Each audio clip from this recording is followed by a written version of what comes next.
Dear students, in the last class we have studied the applications of conductance measurement. The first application we have studied the determination of degree of dissociation of weak electrolyte, and second one the determination of solubility of sparingly soluble salt. The next application we are going to study now is conductometric titrations.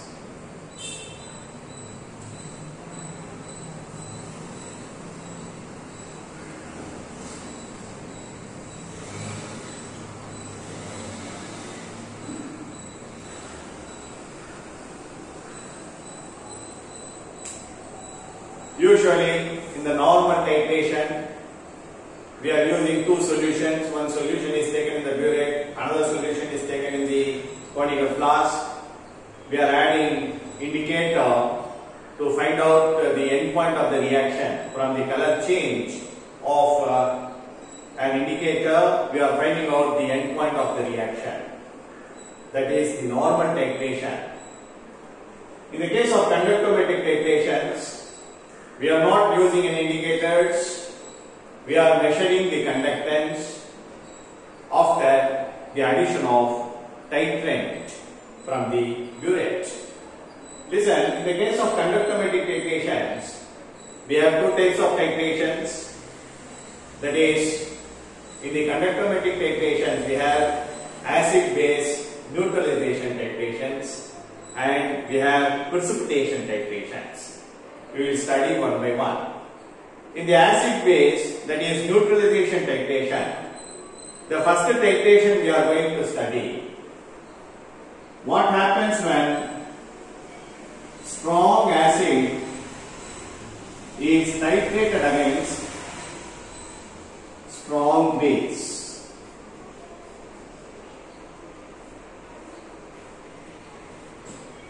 That is hydrochloric acid versus sodium hydroxide. Actually, the reaction is when HCl react with sodium hydroxide, it gives sodium chloride salt and water. See, we are taking sodium hydroxide in the burette. We are taking sodium hydroxide in the burette and taking hydrochloric acid whose concentration is not known is taken in the beaker in which a cell is introduced. It is connected to the conductivity bridge where there will be a digital display. Each and every time we are measuring the conductance of a solution and inserting a glass rod. So every time we are adding sodium hydroxide from the burette. Okay. After the addition of sodium hydroxide, we are studying the solution, finding out the conductance, and the conductance measured is graphically plotted against the volume of sodium hydroxide. We get a graph in the two lines. From the graph, we are finding out the endpoint of the titration. This is the basic principle of conductometric titration. Listen. After the addition of sodium hydroxide from the burette, every time we are measuring the conductance. When the measured conductance is plotted against volume of sodium hydroxide added from the burette, this is conductance. Plotted in the y-axis, unit is 1 by R, that is ohm inverse is plotted against volume of sodium hydroxide added from the burette. See, initially Before starting the titration, when we find the conductance which is maximum, this is due to fast moving H plus ions present in hydrochloric acid in the beaker. When sodium hydroxide is added, the fast moving H plus ions are replaced by slow moving Na plus ions, therefore conductance gradually decreases. Initially the conductance is maximum, then it is decreases, again it is decreases like this. When sodium hydroxide is going on added, the conductance decreases, which is due to fast moving H plus ions are replaced by slow moving Na plus ions, that is neutralization occurs. When all the H plus ions are completely replaced, that is when neutralization is complete, no more H plus ions will be present in the beaker. After reaching the end point, the excess addition of sodium hydroxide will furnish OH minus ions. OH minus ions are having very high conductance, therefore conductance gradually increases. This gradual increase in the conductance is due to excess addition of sodium hydroxide after reaching the end point. When we join these points, we get two lines. The intersecting point, okay, the intersecting point of these two lines gives the end point of the titration. This gives you the end point.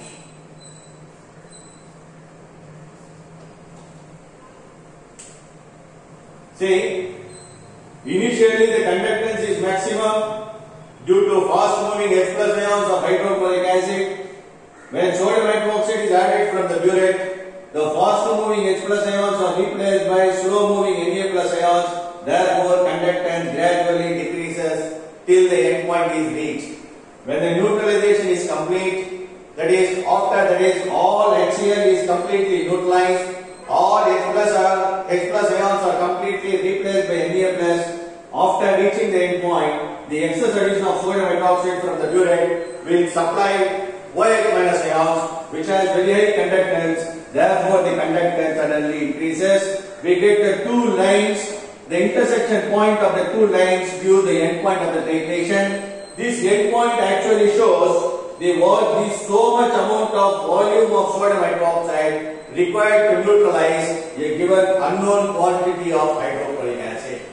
Okay, so this is the graph we are getting in the case of when hydrochloric acid is titrated against sodium hydroxide. Okay, from the intersection point, the end point of the titration or completion of the neutralization reaction can easily be determined by this conductance measurement.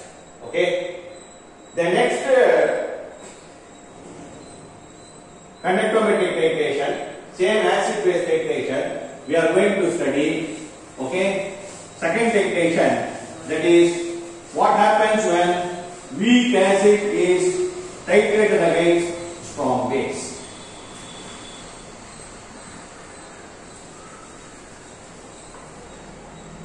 Second one.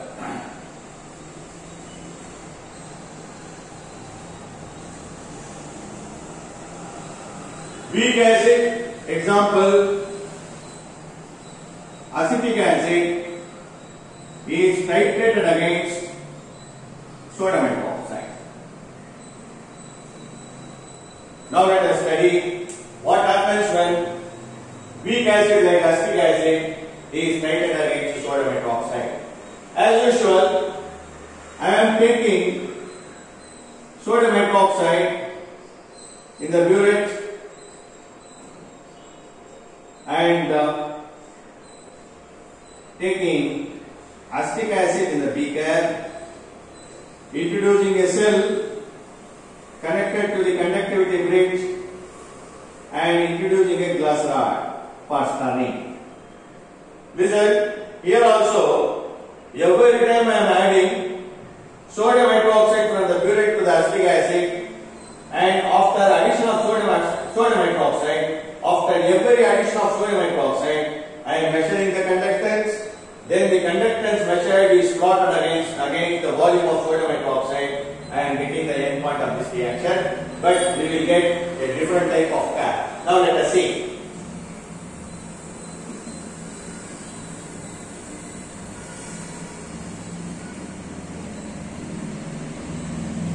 Conductance is plotted against, unit is 1 by R ohm inverse volume of sodium hydroxide. Listen, when we measure the conductance before starting the titration, the conductance will be very low. Why? Because acetic acid is a weak acid. It is a weak electrolyte. It undergoes very slow dissociation to give H plus ions. Okay, very few number of H plus ions will be there. So, because of its poor dissociative nature and feebly ionized nature, the conductance will be very low initially. Say, like this. What happens when sodium hydroxide is added? See, when sodium hydroxide is added, I am writing that is reaction.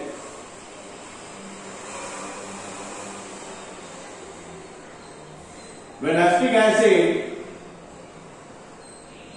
react with sodium hydroxide, it gives sodium acetate salt and water. So what happens when I am starts to add sodium hydroxide from the burette? What happens? Sodium acetate salt starts to form. Since sodium acetate is a strong electrolyte, it undergoes complete dissociation. Therefore, the conductance slowly increases.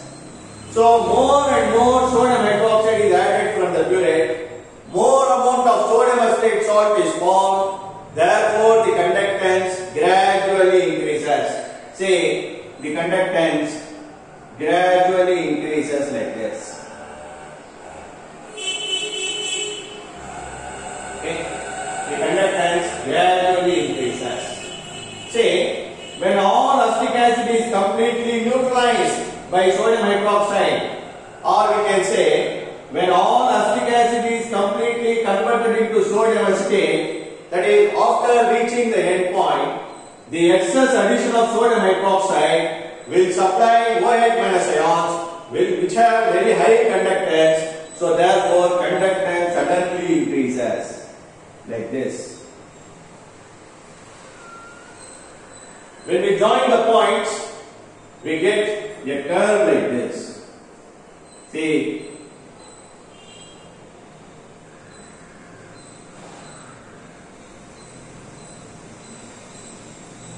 okay, the intersection point of these two lines gives the end point of the titration.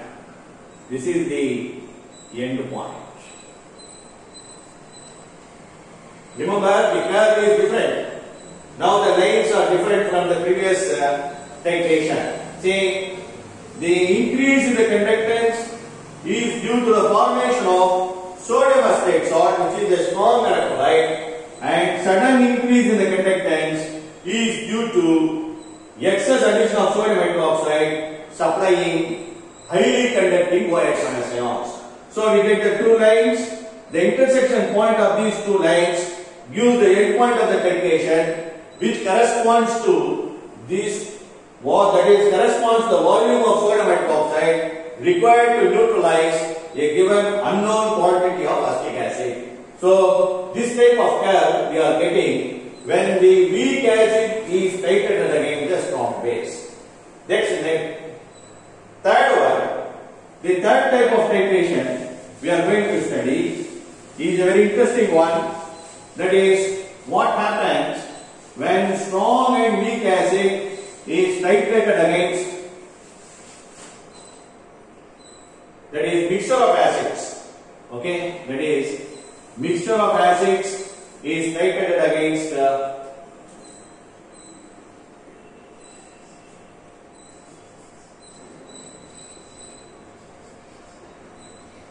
mixture of acids titrated against a strong base. Remember, mixture of acids means I am taking both strong acid and weak acid is titrated against sodium hydroxide.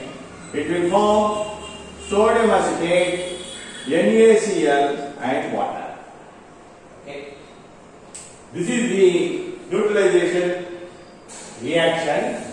Now let us see how to find out the individual concentration of acids, how to get the endpoints, how to find out the individual concentration of the acids by means of these conductometric titrations. Listen, I am taking a mixture, both HCl and acetic acid in a beaker. I am taking the same sodium hydroxide in the burette. What happens when sodium hydroxide is added to this mixture of acid containing both HCl and acetic acid? Hydrochloric acid, being a stronger acid, it will react first with sodium hydroxide. Okay? Then, when all the hydrochloric acid is completely neutralized, when no more HCl is present, then acetic acid starts to react with sodium hydroxide. We are getting a different curve. For example, here also after every addition of sodium hydroxide, we are measuring the conductance. See,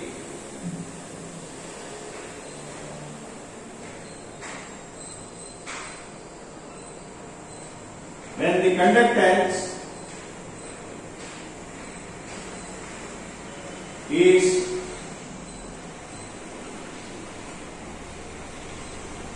plotted against volume of sodium hydroxide, which is plotted in the x-axis.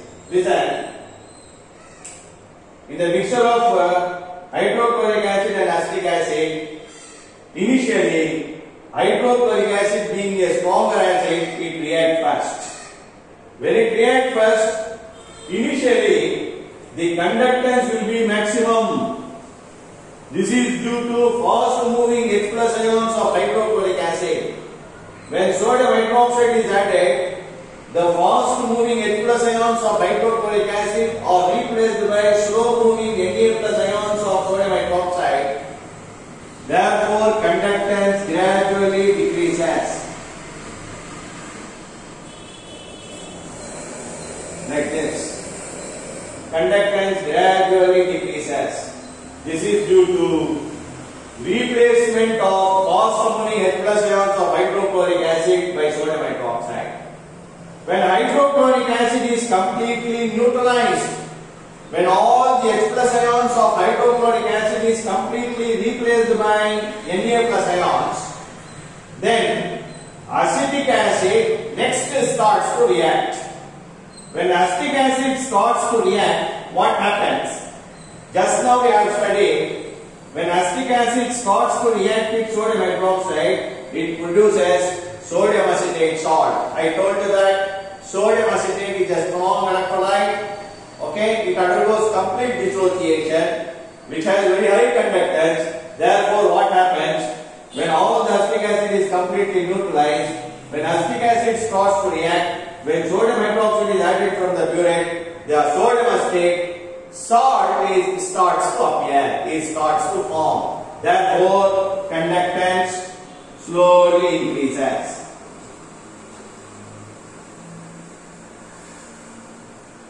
Conductance slowly increases like this. This slow increase in the conductance is due to the formation of sodium acetate salt due to neutralization of acetic acid by sodium hydroxide. When acetic acid is also completely neutralized, when acetic acid is also completely converted into sodium acetate by a base, then after the endpoint, after neutralization of acetic acid, the excess addition of sodium hydroxide will supply fast moving OH minus ions, that is highly conducting OH minus ions. Therefore, conductance suddenly increases like this. Okay. Now, we are joining these points. Okay, we are joining these points like this. We get two intersections. This is one intersection. This is taken as V1, and second intersection, this is taken as V2. We are getting the two endpoints corresponding to two given acids. First result, each and every endpoint shows different points. This we will study. What is V1? V1 is the volume of sodium hydroxide required to neutralize only HCl, that is strong acid. And V2 is the volume of sodium hydroxide required to neutralize both HCl and acetic acid. Whereas V2 minus V1, this is the volume of sodium hydroxide required to neutralize acetic acid only. Now I am writing here for your clear understanding. V1 is the volume of sodium hydroxide required to neutralize only strong acid, that is HCl. V2, volume of sodium hydroxide required to neutralize both HCl and acetic acid.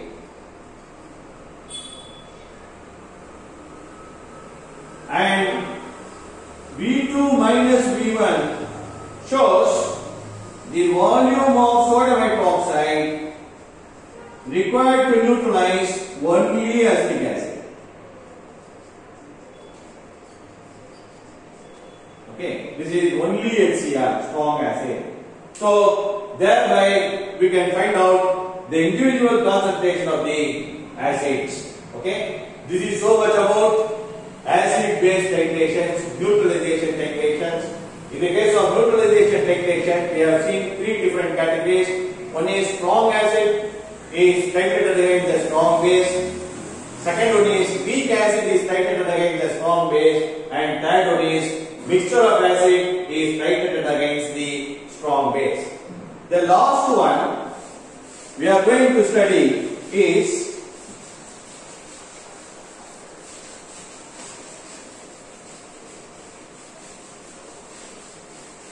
precipitation titration.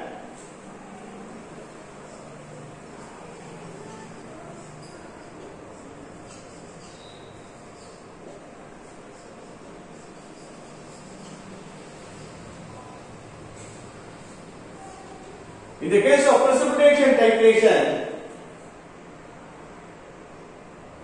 silver nitrate is titrated against potassium chloride. See, when silver nitrate is titrated against the potassium chloride, we get a curdy white precipitate of silver chloride and KNO3, potassium nitrate. Okay, here during the course of the titration, the precipitate is formed.